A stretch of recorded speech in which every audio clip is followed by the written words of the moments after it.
Good morning.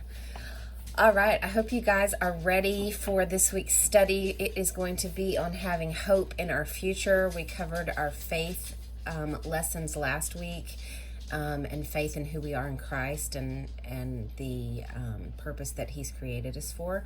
So this week we're working on hope and hope in our future that God has planned for us in that purpose.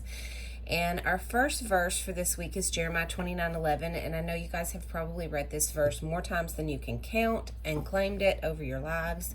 But today I want to look at it in a little bit different context. But let me just read it for you in its context, just as the verse itself first. So it says, "For I know the plans I have for you, declares the Lord. Plans to prosper you and not to harm you. Plans to give you hope and a future." Now, this was part of what God was telling the children who had been exiled into Babylon. And He had told them earlier in the statement, go ahead and build houses, settle down, plant gardens, eat produce, get married, all of those things. And then when 70 years passes, He's going to come and get you out of this exile and restore you to where you're going to be. And so where He promised that He would take them back into the promised land and they would, be restored. So, one of the things that really hit home to me about this is that, we have to go through trials. We have to go through hardships in order to get to that hope. And so God didn't promise a life full of rainbows and butterflies.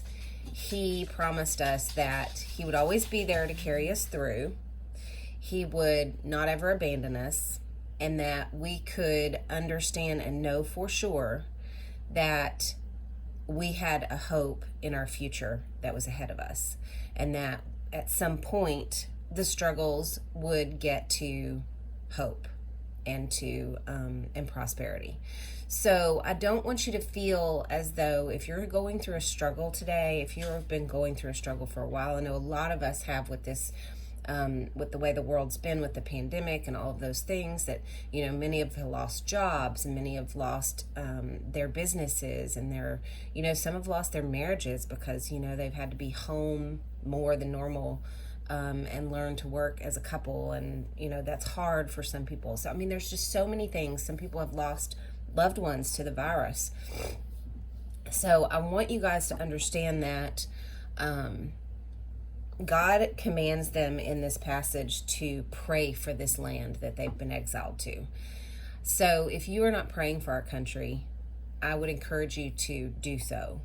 I know that God hears our prayers, and if we as Christians come together and unite in prayer for our country and for the people of our country, He will hear us.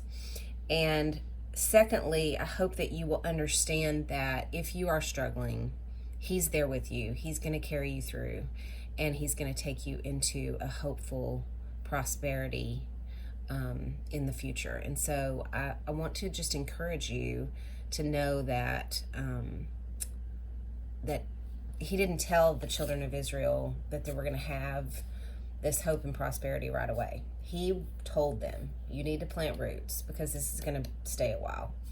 And I feel like we're probably going to need to plant some roots down and stay a while in this chaos of the world that we're living in right now.